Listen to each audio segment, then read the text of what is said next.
I was making soup when my daughter-in-law hit me over the head with a ladle. "Who cooks like this, you incompetent old woman?" Tiffany screamed, and I felt the hot metal scorch my temple. My son, Marcus, sat in the living room and simply turned up the volume on the television, as if he couldn't hear, as if it didn't matter. 5 minutes later, a deafening crash came from the kitchen, pots, plates, and my body hitting the floor. Marcus finally ran in and stood paralyzed in the doorway. "Mom, what did you do?" he whispered, staring at me sprawled out amidst the wreckage of my own dignity. But what neither of them knew in that moment was that I still had one last card hidden away, a card that would change everything. My name is Eleanor Sterling, but everyone calls me Ellie. I'm 71 years old, with hands calloused from decades of working in kitchens and a heart that until recently had foolishly placed all its faith in family loyalty. How foolish I was, how utterly blind. 6 months ago, I buried my husband, Wallace. 50 years of marriage just evaporated on an April afternoon when his heart decided to quit while he was watering the azaleas in the backyard. I found him there on his knees, the hose still dripping water onto his brown shoes. Since that day, my world became silence and yellowing photographs. I was left alone in a house that was too big, surrounded by memories that hurt to touch. Marcus, my only child, insisted I move in with him and his wife. "You can't be alone, Mom. It's dangerous at your age," he said, sounding worried over the phone. I wanted to believe him. I needed to believe him. So, I packed my life into 4 suitcases and left behind the house where I'd raised my son, where Wallace and I used to dance in the kitchen on Sundays, where every corner held pieces of us. Marcus's house was all modern chic, with blinding floors and furniture that looked straight out of an Architectural Digest spread.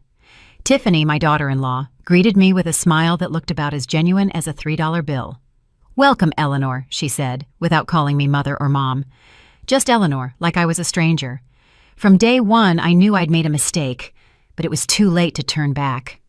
I settled into the guest room, a small space at the end of the hall with a window overlooking a dark alley. I hung Wallace's photographs on the wall, arranged my gray dresses in the closet, and tried to make myself invisible. That was my new role, to exist without being a burden. The morning started early. I was up by 6 a.m., brewing coffee, making breakfast, scrambled eggs, toast, fresh squeezed orange juice. Marcus came down first, always rushing, always looking at his phone. "Thanks, Mom," he'd mumble without glancing up. Tiffany appeared afterward, wrapped in a silky green robe, her hair perfectly styled even at that hour. She'd sit down and scrutinize every detail of my work with critical eyes. "The coffee's weak," she'd say, or "These eggs have way too much salt." Never a thank you, never a word of appreciation.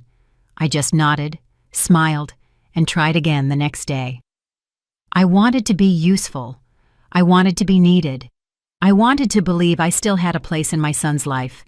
Days bled into weeks. I cleaned, I cooked, I did the laundry. I became a shadow moving through the house, picking up crumbs, folding towels, tidying spaces no one else seemed to notice. Tiffany worked from home, always on important calls, always stressed. When something went wrong in her day, I was the easiest target. "Why did you leave this here?" she'd yell, pointing at a mug I'd forgotten on the side table. "You can't do anything right." Marcus was present for those moments, but he never said anything. He just looked away, as if it wasn't his problem, as if I wasn't his mother. There were nights I stayed awake, listening to the wall clock tick every second. I wondered what I had done wrong, where I had failed as a mother, why my son allowed me to be treated that way. The tears fell silently onto my pillow, and I dried them before dawn because I couldn't show weakness. I couldn't give them a reason to discard me. But that afternoon, while I was preparing the vegetable beef soup that Marcus loved so much as a boy, something in me snapped. I was chopping carrots, focused on making everything perfect, when Tiffany stormed into the kitchen like a hurricane. "What are you doing?" she demanded, in that sharp tone I knew too well. "Soup for dinner," I replied softly, without turning around. "Marcus's favorite recipe." She walked closer, looked into the pot, and her face twisted in disgust. This looks like pig slop. How much salt did you use? Are you trying to poison us?" Her words were daggers. I tried to explain, but she wouldn't listen. She grabbed the metal ladle from the pot and before I could react, slammed it against my head. The blow left me stunned. I felt the heat of the metal, the boiling liquid dripping down my hair, the sharp pain in my temple. "Who cooks like this, you incompetent old woman?" Tiffany shouted, her voice echoing through the whole house. I stumbled, holding on to the edge of the stove. From the living room, I heard the TV. Marcus was right there. He could hear everything, and all he did was turn up the volume. That was the moment something inside me just died.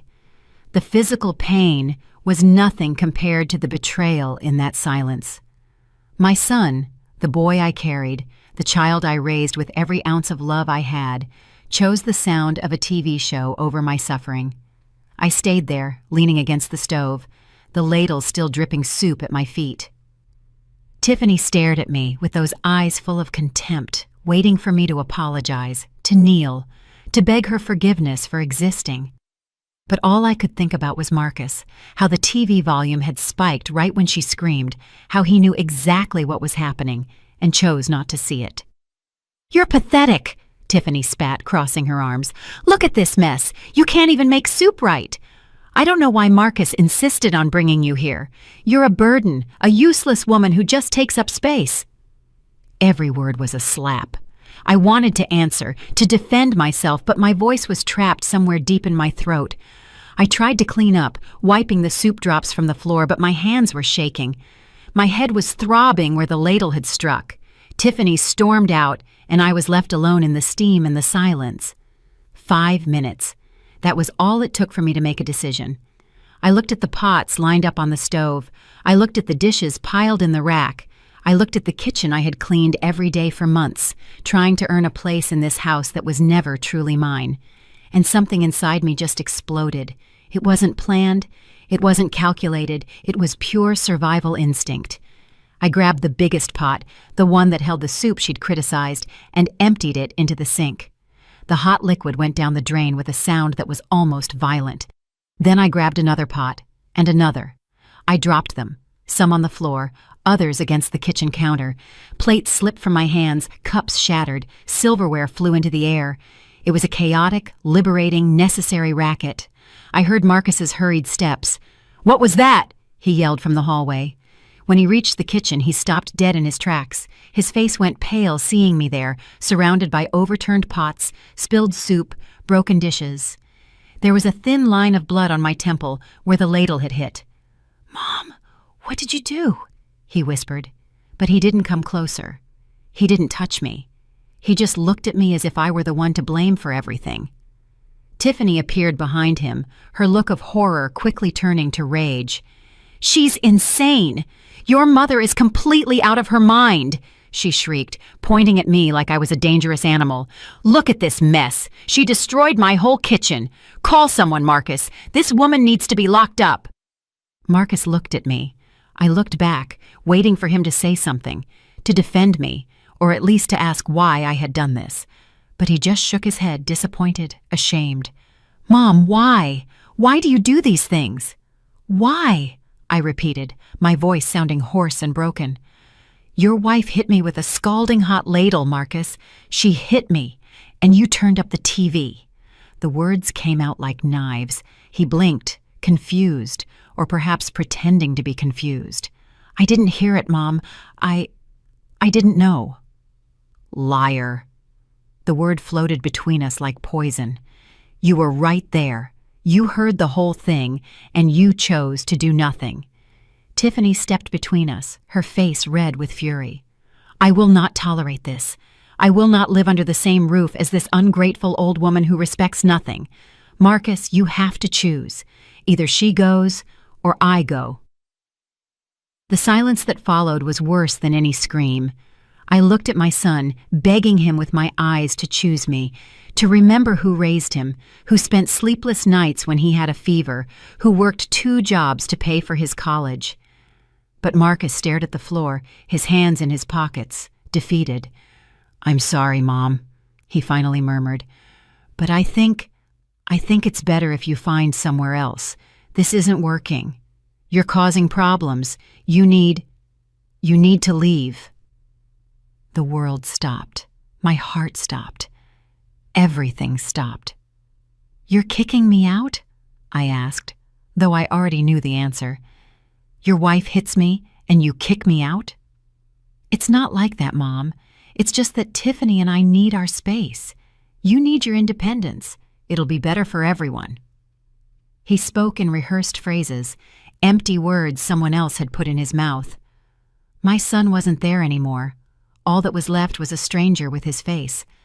"When?" I asked, feeling the tears start to burn behind my eyes. "Tomorrow morning. I'll call you a cab. You can stay at a hotel while you find something permanent. I'll help with some of the expenses, at first." He was firing me like an employee. He didn't even have the courage to look me in the eye. That night, I didn't sleep. I sat on the edge of the bed, looking at Wallace's photographs, wondering what he would say if he could see me now. I packed my things slowly, folding each item with care, as if external order could contain the internal chaos. At dawn, I heard the cab honk. Marcus waited at the door with $200 in his hand. "To get you settled," he said, unable to hold my gaze. I didn't hug him. I didn't say goodbye. I just took the money, grabbed my bags, and walked out of that house without looking back. The cab driver asked where I wanted to go. I had no answer. "Just to any cheap motel," I finally said. He took me to a roadside motel with flickering neon signs and carpets that smelled like stale beer and desperation. The room cost $30 a night. I did the math in my head. With $200, I could survive less than 1 week. The hotel room was small, with stained beige walls and a bed that squeaked every time I moved. The window overlooked the parking lot, where cars came and went at all hours of the night. The neon sign light flashed every few seconds, bathing everything in a sickly reddish glow. I sat on that bed, and for the first time in months, I cried without holding back. They weren't silent tears. They were deep, heaving sobs that clawed their way out of a dark place in my chest, years of accumulated pain, swallowed humiliation, unsaid words. I cried for Wallace, who had left me alone in a world I no longer recognized. I cried for Marcus, the boy who once hugged me and called me his hero. I cried for myself, for the woman I had been and who now didn't know who she was. When the tears dried, only emptiness remained. I looked in the bathroom mirror under the cruel fluorescent light. A 71-year-old woman stared back. Deep wrinkles, swollen eyes, messy gray hair. There was a purple mark on my temple where the ladle had struck. I touched the wound gently and felt that the physical pain was almost a relief compared to the other pain, the one that had no name. The days began to blur. I stayed in the room the entire time, watching TV without really seeing it, eating minimally. I only went out to buy something from the vending machine in the hall: salty crackers, instant coffee, granola bars. Once, the machine ate my last $2 without giving me anything back. I stood there watching the money disappear and felt it was a perfect metaphor for my life. I sent messages to Marcus. At first, I tried to maintain my dignity. "Son, I need to talk to you." Nothing. Then I tried to be more direct. "Marcus, I'm running out of money." Silence. Finally, I stopped trying. The messages were marked as read, but there was never a reply. It was like shouting into a bottomless well. 1 week later, the money was gone. The desk clerk, a man in his 40s with a prominent belly and tired eyes, knocked on my door. "Ma'am, I need you to pay or check out."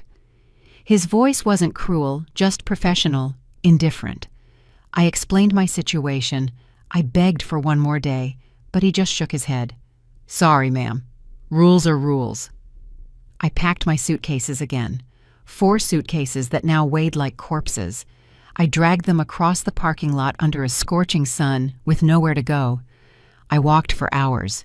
My feet ached, my hands blistered from carrying so much weight, but I kept going because stopping meant accepting that I had nowhere to land.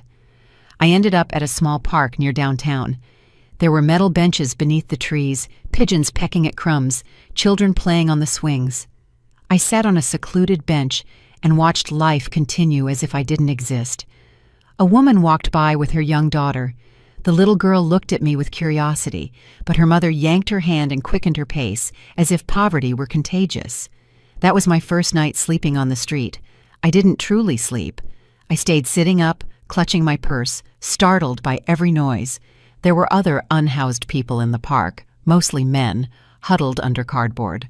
One of them approached and offered me a piece of stale bread. "Eat up, Grandma. You gotta look out for yourself out here." I took the bread with trembling hands and thanked him. He nodded and walked away, dragging a bag full of cans. The days turned into a routine of survival. I looked for food in the dumpsters behind restaurants. At first, I was disgusted, ashamed. But hunger is stronger than pride. I found day-old bread, bruised fruit, scraps people had left on their plates. I ate hidden in alleys where no one could see me. There was a church a few blocks away that served soup on Tuesdays and Thursdays. I stood in line with dozens of other people, all with broken stories written on their faces. A young volunteer served me the bowl with a compassionate smile that made me feel even smaller. "God bless you, ma'am," she would say. I just nodded, unable to form words. The nights were the worst, cold, long, and full of fear. I lay down on the bench with my suitcases around me, using my sweater as a blanket. I listened to sirens in the distance, occasional shouts, the constant hum of the city that never slept. I thought of Marcus, lying in his comfortable bed, in his heated house, while I shivered under the stars. I wondered if he thought of me, if he cared, if he knew his mother was sleeping rough. One morning, a patrol officer woke me with his flashlight. "Ma'am, you can't be here. You need to move on." I explained I had nowhere to go. He sighed, tired of hearing stories like mine. "There's a shelter 6 blocks over. Go there." He gave me the address and left. I tried to go, but the shelter was full. "Come back early tomorrow," they told me. Always tomorrow, always waiting. Never now. 2 weeks passed like that, or maybe 3. I lost count. The days blurred into a fog of exhaustion and hopelessness. My clothes were dirty, my hair greasy, my skin covered in grime. I had become one of those invisible people whom others avoid making eye contact with, a statistic, a shadow. But in the midst of all that suffering, something strange happened. I started remembering things I had forgotten. I remembered that before I married Wallace, I wanted to study literature. I remembered winning a poetry contest in school once. I remembered there was a time when I had dreams of my own before I became a wife, a mother, a grandmother, a shadow. One afternoon, while searching through my suitcases for clean clothes, I found an envelope I didn't remember packing. It was old, yellowed, with my name written in Wallace's unmistakable handwriting. My heart skipped a beat. I opened it with trembling hands. Inside were a letter and several folded documents. The letter began, "My dearest Ellie." I recognized immediately when he had written it. It was from 2 years ago when Wallace had been hospitalized with pneumonia. I thought it had just been a scare, but now I understood that he had faced his own mortality. "If you are reading this, it means I'm no longer with you," the letter said. "Forgive me for not telling you everything while I was alive. I always wanted to shield you from the worries of money, business, and legal complexities, but now I see it was a mistake to keep you in the dark." My eyes filled with tears as I read. Wallace's voice resonated in every word. "For the last 30 years, I made investments, small at first, then larger. I bought properties when no one wanted them, in neighborhoods that later gained serious value. I saved every extra penny. I did it all thinking of our future, of your security. I never told you because I didn't want you to worry, because I wanted to surprise you in our old age with the peace of knowing you would be well cared for." My breathing quickened. I unfolded the documents that came with the letter. They were deeds, property titles, investment certificates. My eyes scanned the papers, unable to believe what I was seeing. An apartment building downtown, another one on the north side, company stocks, bank accounts with numbers that seemed impossible. My hands were shaking so much the papers nearly fell to the ground. I read each document once, twice, 3 times, trying to process the information. There were 13 properties in my name. 13. Complete buildings, apartments, commercial spaces. And one of those addresses was painfully familiar. 452 Magnolia Avenue. It was the building where Marcus and Tiffany lived. The building where they had kicked me out, where I had been humiliated, struck, and discarded like trash. It was mine. It had been mine the entire time. I felt something churning in my stomach. It wasn't just surprise. It was a mix of disbelief, hurt, and something darker that was slowly starting to grow. Wallace's letter continued on the second page. Contact the attorney Avery Hayes. He has all the original documents and will help you with everything. His number is at the end of this letter. Ellie, my love, never let anyone make you feel less than you are. You are a strong, capable, valuable woman. If anyone treats you wrong, remember, you have the power to defend yourself. I loved you every day of my life. Take care of yourself. Wally. I sat on that park bench, surrounded by my bags, holding proof that I wasn't the homeless woman everyone saw passing by. I owned an estate valued at approximately $10 million. $10 million. And I had been sleeping on the street, eating from the garbage, begging for crumbs. The irony was so brutal I didn't know whether to laugh or cry. I did both. I laughed like a maniac, while tears streamed down my dirty cheeks. Passers-by looked at me with pity or fear, steering clear of the crazy old woman in the park. But I wasn't that woman anymore. Or maybe I was, but now I knew something they didn't. I searched through my things until I found a working payphone. I dialed attorney Avery Hayes' number with shaky fingers. It rang 3 times before a professional voice answered. Hayes & Associates Law Firm. How may I help you? I need to speak to attorney Avery Hayes. It's about Wallace Sterling. My voice was hoarse, broken from weeks of barely using it. There was a pause. Who is calling, please? It's Eleanor Sterling, Wallace's widow. Another pause, longer this time. Mrs. Sterling, we've been trying to contact you for months. Where are you? Mr. Hayes needs to see you urgently. I gave them the address of the park. They said they would send a car in less than 30 minutes. I returned to my bench and waited, clinging to those documents as if they were the only real thing in the world. Maybe they were. The car that arrived was black, sleek, with tinted windows. The driver got out and looked at me with a neutral, professional expression, as if picking up unhoused women was part of his daily routine. Mrs. Sterling? I nodded. He loaded my bags into the trunk and opened the back door for me. The interior smelled like leather and expensive air freshener. I felt dirty, out of place, but I no longer cared. The law firm was in the financial district, in one of those glass buildings that reflected the sky. We rode a silent elevator up to the 15th floor.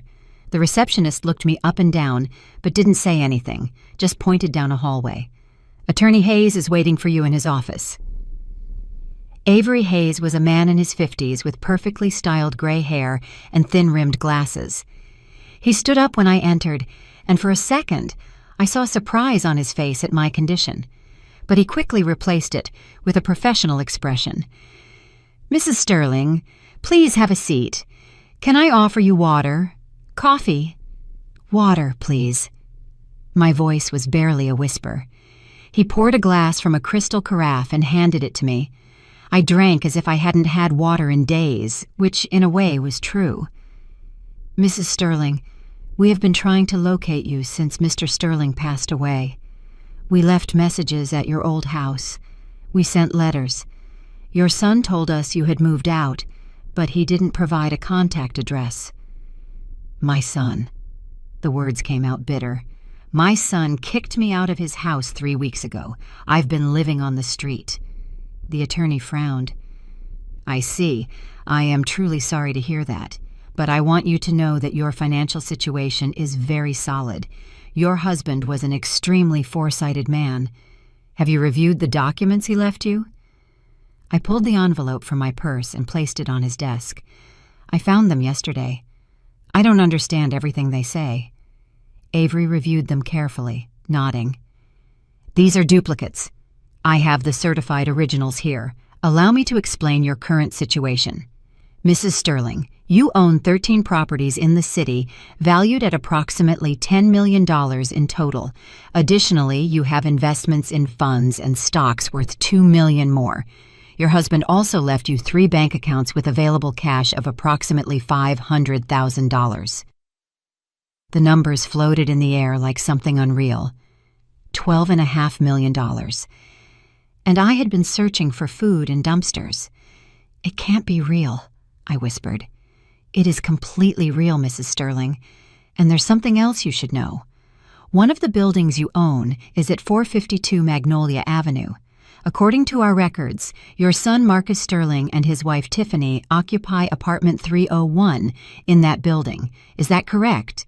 I nodded slowly. That is correct.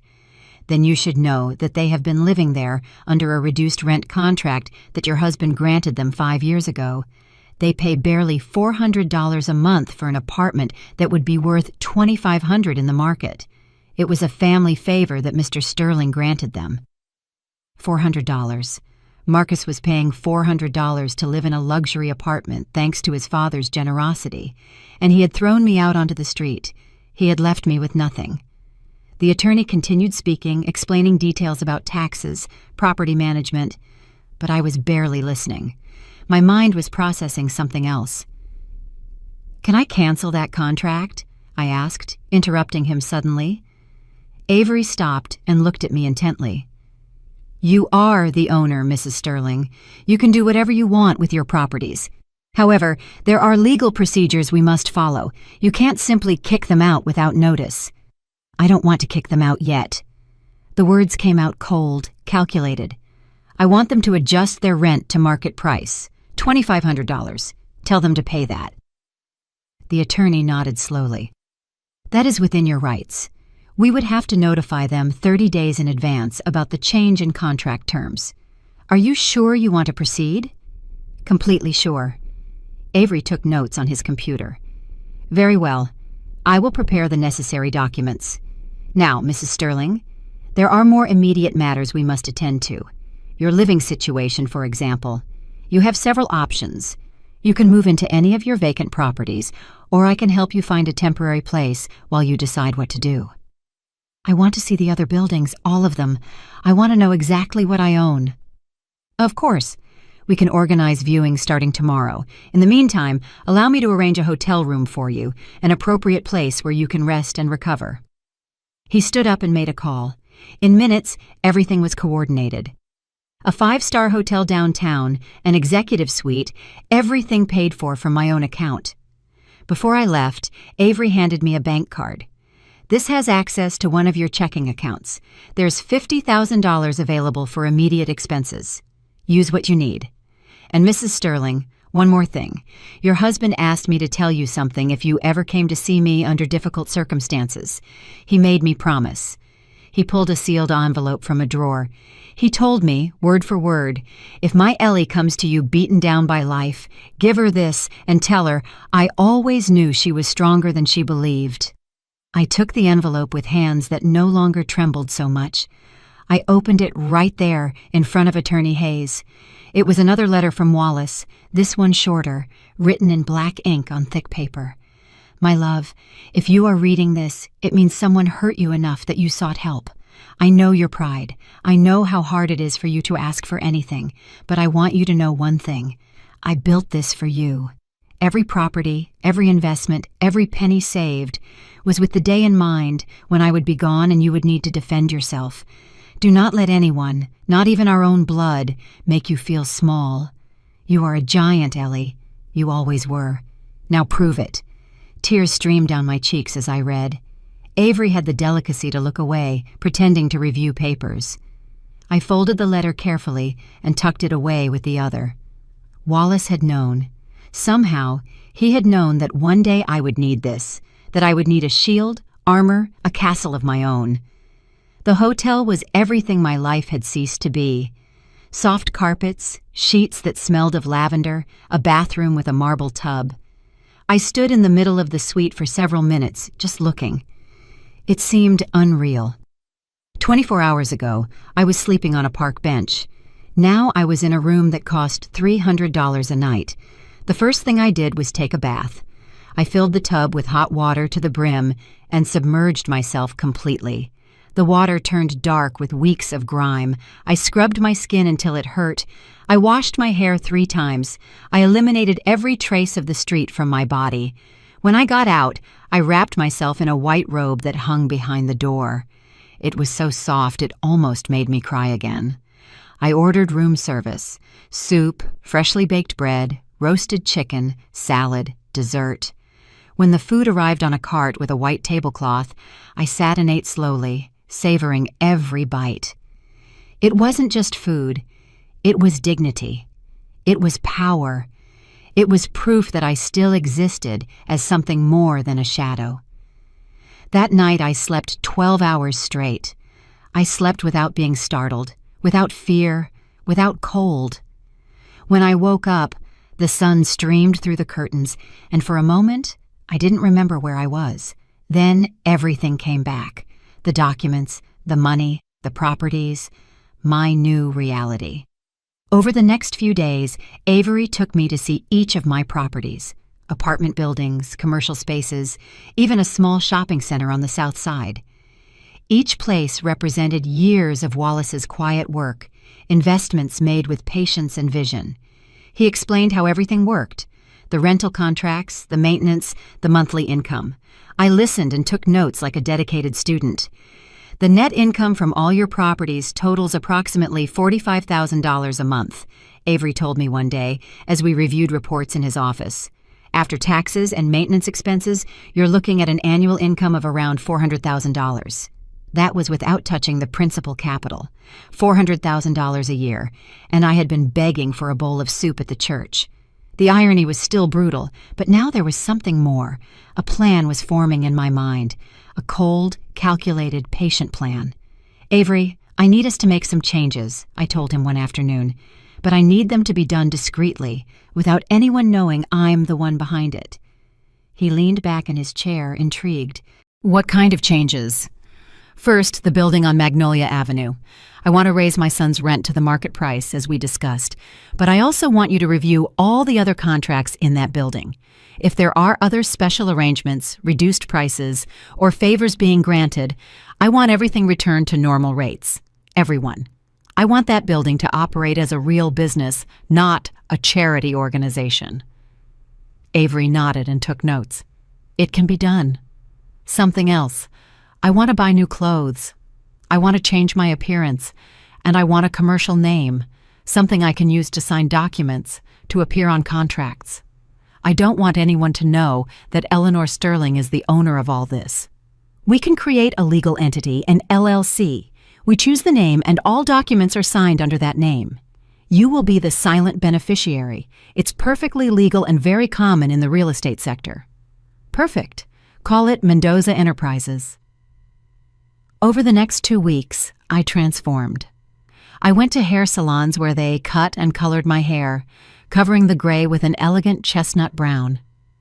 I went to boutiques, where attentive staff helped me choose clothes that fit well and made me look like the woman of means I now was. Pearl gray dresses, pantsuits in earth tones, silk blouses in deep green. Nothing flashy, everything classy. I bought new glasses with modern frames. I got a manicure. I learned to use a little makeup to cover the deeper wrinkles. I wasn't becoming someone else. I was finding the Eleanor who had been buried beneath years of silent servitude. Avery taught me how to review financial reports, understand statements, and make business decisions. I learned quickly, discovering a part of me that had never had the opportunity to develop. I had spent 50 years cooking and cleaning, but my mind was still sharp, capable, and hungry for knowledge. You have a talent for this, Avery told me one day. Your husband chose his investments well, but you have an instinct for spotting opportunities. It comes naturally to you. Perhaps it did. Perhaps it always had. But no one had ever given me the chance to discover it. Wallace had been a good man, a loving husband, but even he had kept me ignorant about the finances, believing he was protecting me. Now I understood that true power didn't come from being protected, but from having the tools to protect myself. The rent increase notifications were sent to all the tenants in the Magnolia Avenue building, signed by Mendoza Enterprises, legally represented by the Hayes and Associates law firm. The increases were justified. They were within legal limits, but they were significant, especially for those who had been paying reduced rates for years. Avery informed me of the reactions. Some tenants called furiously. Others tried to negotiate. "There's one apartment in particular that has called 7 times, he told me one afternoon. 301. A Marcus Sterling says he has a special contract with the previous owner, that this must be a mistake." "It's not a mistake," I replied calmly. "Tell him the special contract expired with the death of Mr. Wallace Sterling. Now he must pay the full rate or vacate." "He's asking to speak to the owner directly." "Tell him the owner is unavailable. All communications must go through you." Days passed. Avery kept me informed. "Mr. Sterling is trying to get a loan to cover the new rent amount. Apparently he and his wife are living beyond their means. They have credit card debt, a car payment. The rent increase is putting significant pressure on their finances." Good. The word came out cold, emotionless. I didn't feel satisfied exactly, but I didn't feel guilty either. I was watching the natural consequences of the decisions Marcus had made. He had chosen a wife who spent more than they earned. He had chosen to live in luxury that he could only afford thanks to his father's generosity. He had chosen to kick his mother onto the street. Now he was seeing the price of those choices. But I wasn't finished. There were other strings to pull, other levers to move. Tiffany worked as an independent consultant from home. I did a little digging using resources Avery provided. I discovered that one of her primary clients rented space in another one of my properties, the shopping center on the south side. "Avery, this client who rents Unit 203 in Sunstone Plaza, how much do they pay?" He checked his files. $2,200 a month. It's a large space, a good business. They always pay on time." "Increase their rent to $3,500. "That's a very significant increase, Mrs. Sterling. They might decide to move." "Then let them move. It's my property, and I want to charge what it's worth." The client in Unit 203 did not move, but they did cut expenses. One of the first things they cut was contracts with external consultants, including Tiffany. Avery informed me almost casually during one of our weekly meetings. "By the way, it seems your strategy is having side effects. The business at Sunstone Plaza canceled several vendor contracts.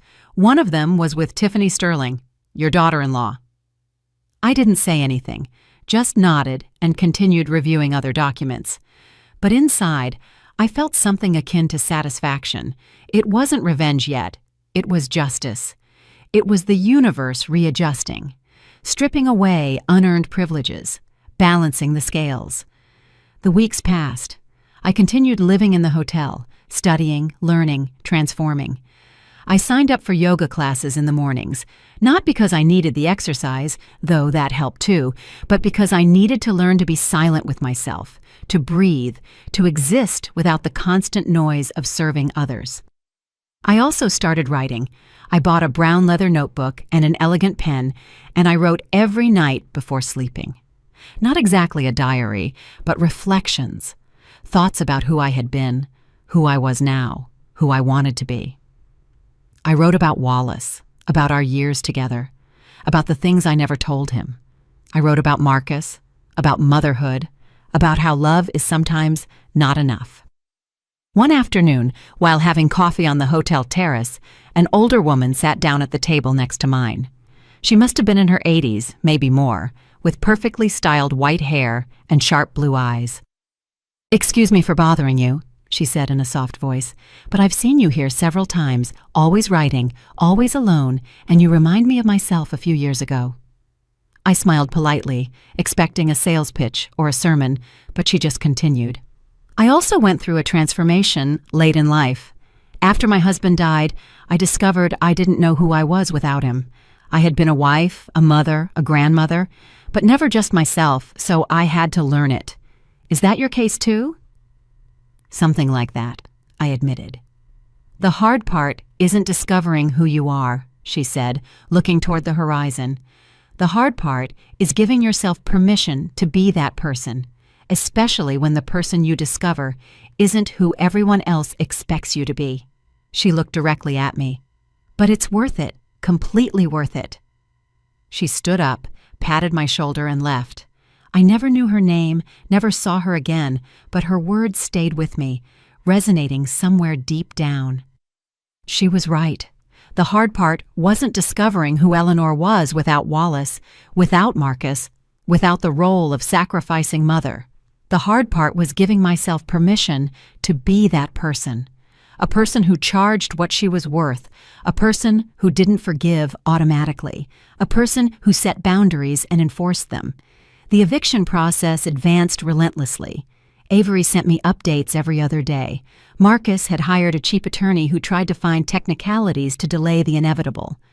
They argued that the rent increase had been excessive, that certain protocols hadn't been followed, that they deserved more time. But Avery had done everything by the book. Every document was in order. Every notification had been correctly delivered. There was no escape. The eviction hearing is scheduled for next Thursday, Avery informed me one afternoon. It's a formality. With the documentation we have, the judge will rule in our favor. Your son will have to vacate within a maximum of 10 days after the ruling. I'll be there, I said suddenly. Avery raised his eyebrows, surprised.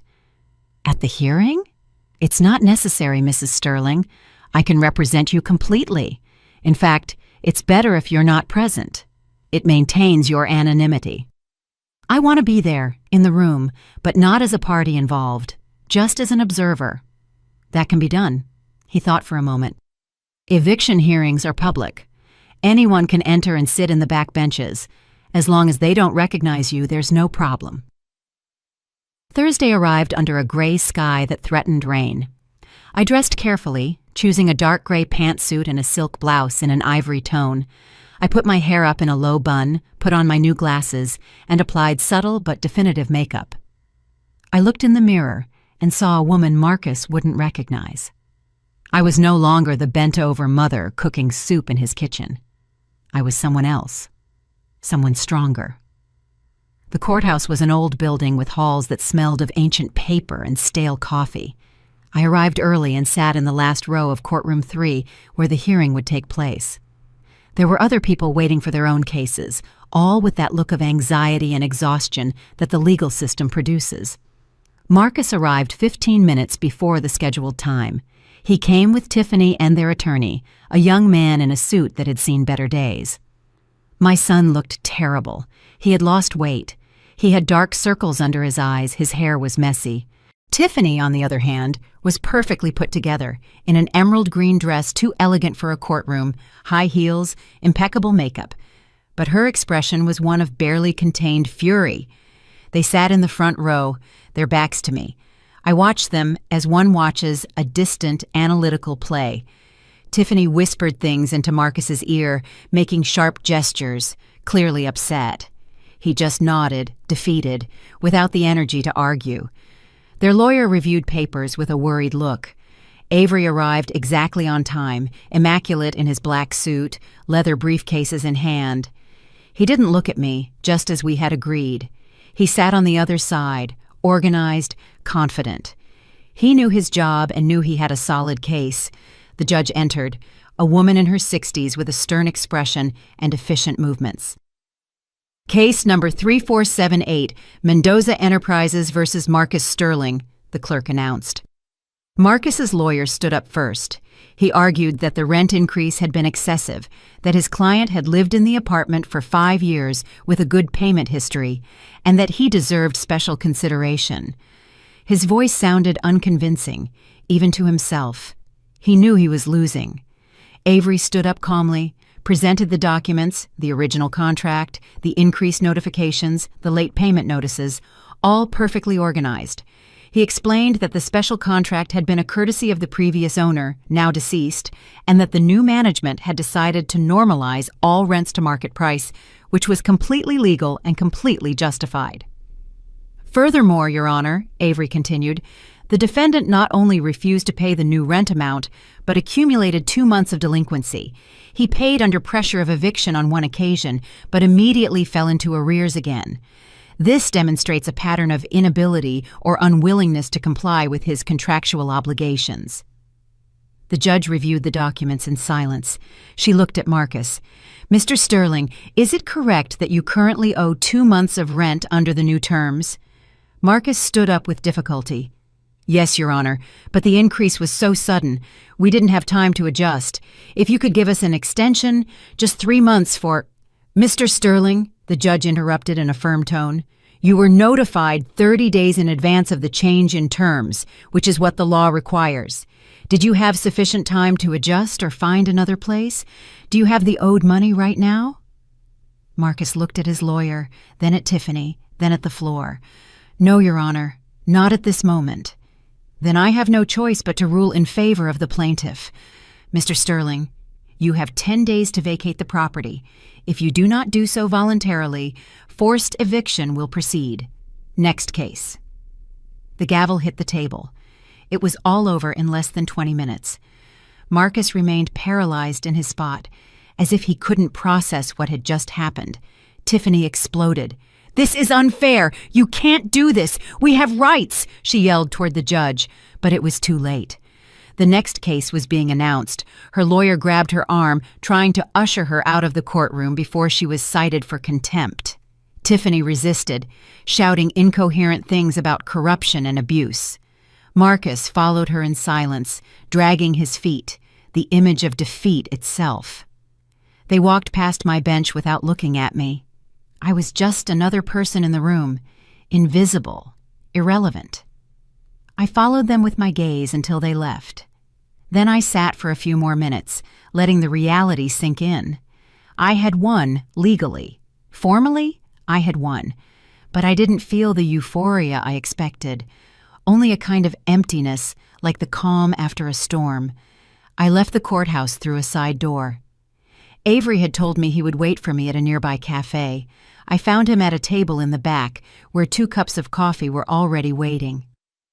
"Well," he said when I sat down, "it went exactly as we planned." "Yes." "How do you feel?" I thought about the question. How did I feel? "Strange," I finally admitted. "Like I've closed a door, but I still don't know what's on the other side." Avery nodded with understanding. "What you did today wasn't cruel, Mrs. Sterling. It was simply fair. Your son made decisions that led him here. You simply let him face the natural consequences of those decisions." "I know. Rationally, I know, but—" "He's still your son," he finished. "That never changes, even when they change." We drank coffee in silence. Avery didn't push me to talk more. He was good at that, knowing when silence was more useful than words. After a while, he pulled a folder from his briefcase. "I have to show you something. A request came in this morning from one of your other tenants in the Magnolia building." I opened the folder. It was a handwritten letter addressed to Mendoza Enterprises. It was from a woman named Martha Gonzalez, tenant of apartment 105. She explained that she was a single mother with 2 children, that she worked as a nurse on the night shift, and that she had always paid her rent on time. She respectfully requested if it was possible to reconsider the rent increase in her case, or at least stagger the increase over several months.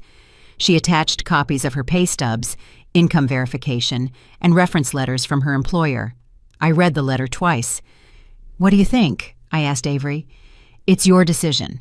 Legally, you are not obliged to make exceptions, but this woman seems genuine, and she has an impeccable payment history." I thought of Martha Gonzalez, whom I didn't know, working night shifts to support her children. I thought of how many times I had been in her position, begging for a little consideration, a little grace. Accept her proposal, stagger the increase over 6 months, and tell her that if she continues to pay on time, we will consider keeping her rent permanently below market value. Avery smiled slightly. "That is very generous." "It's not generosity. It's recognizing the difference between someone who is genuinely struggling and someone who is just evading responsibility. I signed the approval right there. It was a line I had decided to draw. I would be tough on those who had hurt me, on those who abused unearned privileges, but I wouldn't become the kind of person who ignores real suffering. I wouldn't become Tiffany. The following days were tense. Avery informed me of Marcus's desperate attempts to reverse the decision. He had appealed the ruling, which only delayed things for one more week.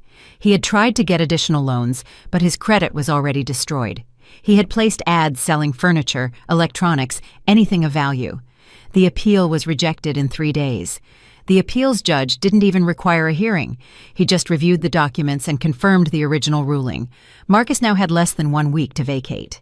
According to the private investigator who was still monitoring the situation, my son and Tiffany had started packing, but the arguments between them had intensified dramatically. Neighbors report shouting every night, the investigator informed me over the phone. Yesterday, Mrs. Sterling left the building with 2 suitcases and took a cab. She hasn't returned. Apparently, she's staying with a friend. And Marcus, he's still there, just packing. One of the neighbors says they saw him crying in the hallway last night while carrying boxes to the elevator. The image hurt more than I expected. My son, alone, crying while packing the remnants of his life. But I didn't call. I didn't intervene. This had to happen. He needed this breaking point. I couldn't keep rescuing him. 2 days before the eviction deadline, Avery received an unexpected call. It was Marcus, he told me when we met that afternoon. He wants to talk to the owner of the building.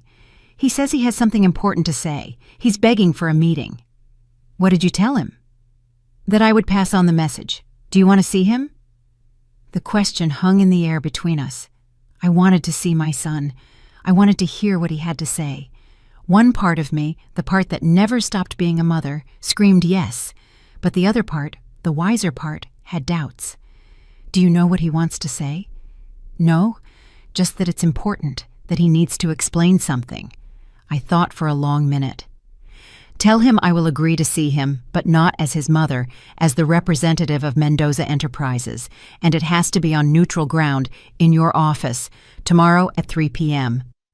Avery nodded. Do you want me to be present? No. I have to do this alone. That night, I didn't sleep. I mentally rehearsed what I would say, how I would react. I stood in front of the mirror and practiced keeping my expression neutral, firm, without betraying emotion. I had to be strong. I couldn't let Marcus see the mother desperate for his love. He had to see the business owner I now was. At 2:30 p.m. the next day, I arrived at the law firm.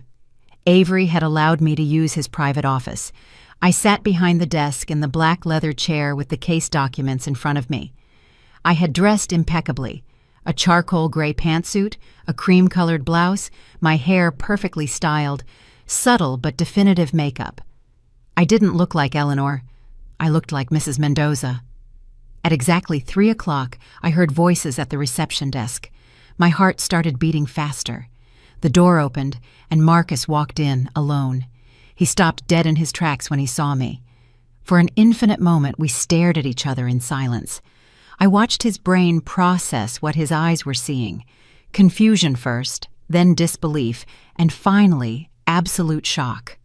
"Mom," he whispered, as if seeing a ghost. "Sit down, Marcus." My voice came out cold, controlled. It wasn't a mother's voice. It was an owner's voice. He stumbled toward the chair across the desk, unable to tear his gaze away from me. I don't understand. What are you doing here? Why are you dressed like this? Where have you been? I looked for you, Mom. I called you. I sent you messages." "That's a lie." The words sliced the air like a knife. "I checked my messages. 0 calls. 0 messages. After you kicked me out of your house, you never contacted me again." He opened his mouth, but no words came out. His eyes filled with tears. Tiffany said it was better to give you space, that you were angry, that with time— Tiffany said, I repeated, my tone icy, "Marcus, since when did you let your wife make decisions about your relationship with your mother? It wasn't like that. The money was tight. The work was stressful. Tiffany was stressed, and it was easier to forget about me than to deal with your wife." It wasn't a question. It was a statement of fact. He lowered his gaze, unable to deny it. The silence stretched, heavy and suffocating. Finally, Marcus looked up, and I saw something different in his eyes, a question taking shape. "Mom, what are you doing here? In this office, dressed like this? Why did the lawyer let you use his office?" I took a deep breath. This was the moment. "I'm not using his office, Marcus. He lent it to me because I am his client. I am Mendoza Enterprises." The color drained from his face. "What?" "The building where you live. The other 12 buildings in this city. The investments, the money, it's all mine. Your father left it to me. It was always mine, and you've been paying rent to live in my property." Marcus stood up so fast the chair almost fell over. No, that's not true. Dad never mentioned. Why didn't you say anything?" "Why would I have said anything?" My voice rose slightly, allowing a little of the contained anger to surface. "So you and Tiffany could treat me like your landlord on top of your housekeeper? So you could ask for more favors, more discounts, more special considerations? We didn't know," he shouted. "If we had known that you—" "What?" I interrupted, standing up as well.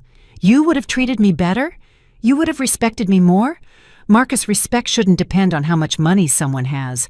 I was your mother. That should have been enough." He fell back into the chair, his head in his hands. His shoulders were shaking. He was crying. "I'm sorry," he sobbed. "I'm so sorry, Mom. I was a coward. I let Tiffany treat you badly. I let her kick you out. I turned up the TV when she was hurting you because I didn't want to confront her, because it was easier to sacrifice you than risk my marriage." The words I had waited months to hear had finally come out of his mouth, but I didn't feel the satisfaction I expected. I just felt tired. "And now, Marcus, you're only sorry because you discovered I have money, because I own the building where you live. Would you have come to apologize if you still thought I was a poor old woman with no resources?"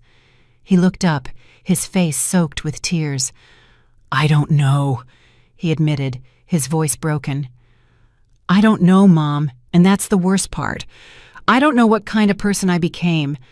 I don't recognize the man who did those things, who left his mother on the street, who chose comfort over decency." At least he was honest. That was something. I sat down again, feeling calmer. "Your marriage is falling apart, isn't it?" He nodded miserably. "Tiffany left 3 days ago. She says she's not staying with a loser who can't even pay the rent. She says she deserves better, that this is all my fault." "And what do you think?" "I think she's right. I think I'm a loser. I lost my job 2 weeks ago. I was fired for constantly being late, for being distracted, for the stress. I have debts of over $50,000. My credit is ruined, and in 2 days, I'm going to be homeless." He laughed bitterly. "Irony, huh? I left you homeless, and now I'm in the same situation." "It's not irony," I said softly. "It's karma." He looked at me with red, swollen eyes. "Did you come here to watch me suffer? Is that what you wanted? Revenge?" The question stopped me. Was that what I wanted? I had spent weeks moving pieces, pulling strings, applying pressure. I had watched my son fall apart piece by piece, and now that he was here in front of me, completely broken, I felt satisfied. "No," I finally said, surprised by my own answer. "I didn't want revenge. I wanted justice. I wanted you to understand what it feels like to be discarded, ignored, treated as if you were worthless. I wanted you to hit rock bottom so you could start rebuilding correctly." "And did I?" he asked, his voice barely audible. "Did I hit rock bottom? What do you think?" He thought for a long moment. "I think so. I don't think I can fall any lower than I am right now. No job, no wife, no money, no home, no dignity, no you." The last 2 words came out as a ragged whisper. I remained silent, letting his words hang between us. Marcus had hit bottom. I could see it in his eyes, in the way his shoulders slumped, in how his hands trembled on his knees. This was the moment I had been waiting for, the moment my son finally understood the weight of his actions. "Do you know what the worst part of all of it was, Marcus?" I finally said. "It wasn't the blow with the ladle. It wasn't sleeping on the street. It wasn't searching for food in the trash. It was the sound of the television volume turning up, It was knowing that my own son heard me cry out in pain and chose to do nothing. He sobbed, covering his face with his hands. I'm sorry. I am so sorry. If I could turn back time. But you can't, I interrupted. No one can. We can only decide what to do with the time we have left. Marcus looked up, hope and fear mixed in his expression. What? What's going to happen now? I leaned back in the chair, studying him. My son, the baby I had carried in my arms, the child who ran to me when he fell, the teenager who hugged me before leaving for college. All of that was still there, buried beneath bad decisions and cowardice. But there was also the man who had betrayed me. Both versions were real. The eviction proceeds, I said firmly. I am not canceling it. You need to get out of that apartment. You need to leave that life behind. His face crumpled. I understand. I have no right to ask you for anything. I can only ask one thing. Where were you all those months? How did you survive before you found out about the properties? I told him, not everything, but enough. The nights in the park, the hunger, the cold, the vending machine that swallowed my last few dollars. Every word was a dart that I watched embed in him. He needed to hear it. He needed to understand the full cost of his abandonment. When I finished, Marcus was crying openly, not trying to hide it. I failed you in the worst way possible. Dad must be ashamed of me. Wherever he is, he must hate me for what I did to you. Your father loved you, I said softly, even when you made mistakes. But he also knew that real love sometimes means letting people face the consequences of their actions. That's why he built this legacy for me, so I would have the resources to defend myself if I ever needed to.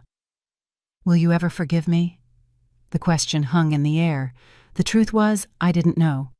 I don't know, Marcus. Forgiveness isn't something I can force. It's not a switch I flip because you finally apologized.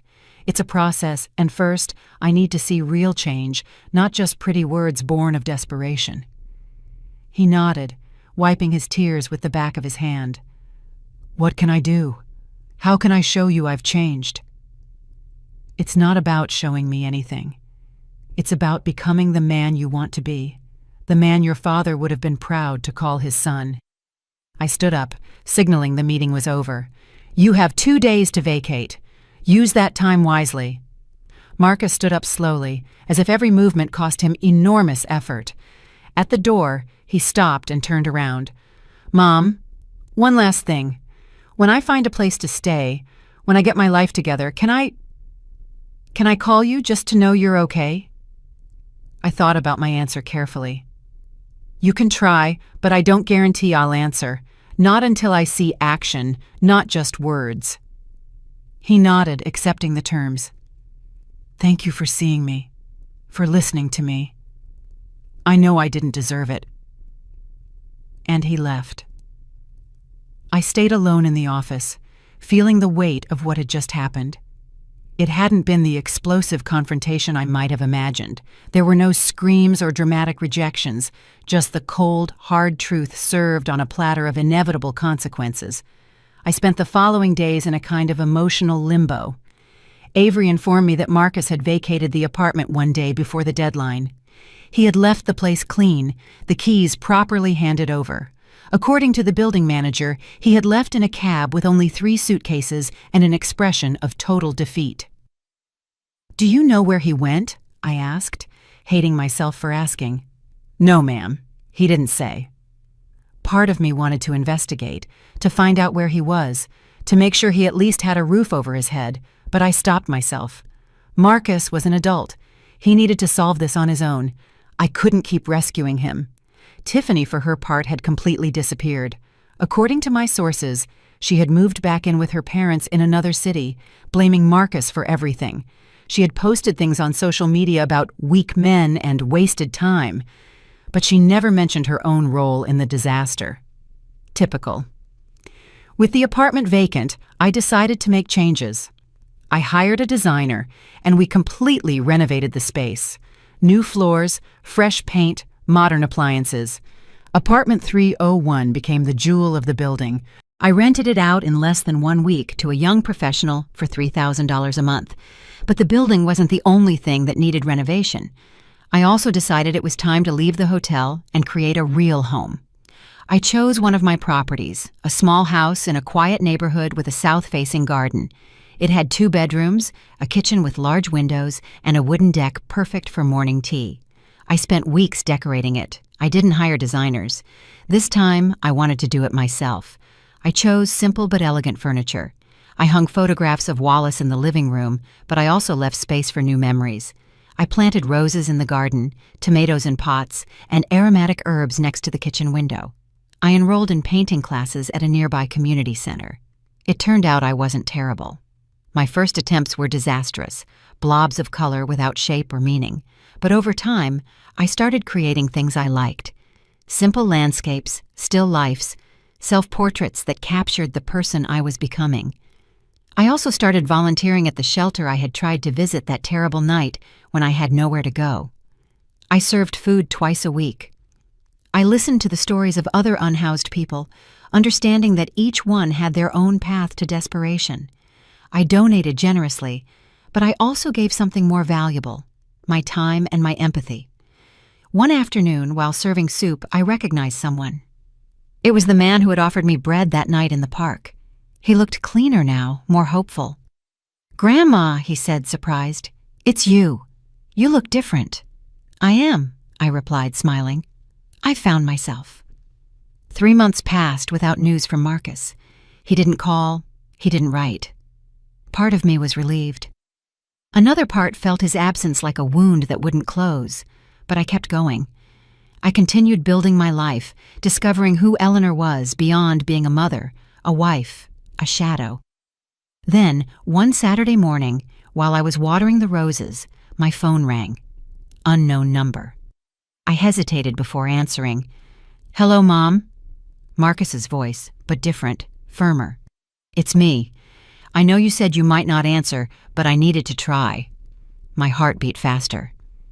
"Where are you?" "In a small apartment across town. Nothing fancy, just a studio, but it's mine. I pay for it with my new job. I'm working in a warehouse. It's not glamorous, but it's honest. I'm paying off my debts little by little." I felt something loosen in my chest. "I'm glad to hear that." "Mom, I'm not calling to ask for anything. I just wanted you to know that I'm trying. I go to therapy every week. I'm working on understanding why I made the decisions I made, why I let Tiffany turn me into someone I don't recognize." "That's good, Marcus, really good." There was a pause. "Do you think that someday maybe we could grab a coffee? It doesn't have to be soon, whenever you're ready, if you're ever ready." I looked at the roses I had planted, now blooming in shades of coral and yellow. I looked at the house I had turned into my sanctuary. I looked at the life I had built from the ashes. "Maybe," I finally said. "Someday, when we are both ready." "Okay, I can wait. I've learned to be patient." His voice cracked slightly. "I love you, Mom. I know I don't have the right to say it after everything, but it's true." "I know," I whispered, and I hung up. I sat on the deck with a cup of tea, letting the morning sun warm my face. I hadn't forgiven Marcus completely. Maybe I never would entirely, but there was something more important than forgiveness. I had found peace. I had found my strength. I had found my voice. I pulled out my notebook and wrote. I learned to forgive myself for waiting so long to defend myself. I learned that self-love is not selfishness. It is survival. It is dignity. It is the foundation upon which everything else is built. The wind moved the leaves of the trees. A bird sang somewhere nearby. And I, Eleanor Sterling, 71 years old, owner of 13 buildings, survivor of betrayal and abandonment, a woman reborn from her own ashes, simply existed, complete, free, and utterly mine. Sometimes life breaks you apart just to rebuild you stronger. I thought I'd lost everything, my home, my son, my purpose. But now I see I didn't lose myself. I found her. The woman who can stand tall, alone, and still smile. If you're listening to me now, please remember this. No one has the right to decide your worth. Not your family, not your past, not your pain. Only you do. When you feel invisible, when the people you love turn away, don't let bitterness take root. Take a deep breath, pick up what's left of your heart, and rebuild, because you can. I did, and trust me, the peace that comes after pain is worth every tear you've cried. So if my story touched you, maybe it's because somewhere inside you've carried the same kind of silence, the same kind of strength. And if you're standing at your lowest point right now, let this be your sign. You're not done yet. Your story can still bloom. If you agree with me and liked my story, show it by giving the video a like. Let's see how many of us are here. I'm curious. Where are you listening from, and what time is it there? Write it in the comments. And if you'd like to support me on my journey, you can send a small donation. Thank you for listening and sharing your precious time with me. For more life stories like this one, check out the other videos on my channel and subscribe. On the screen, there are 2 new stories I'm sure you'll love. Click one and start listening now. With love.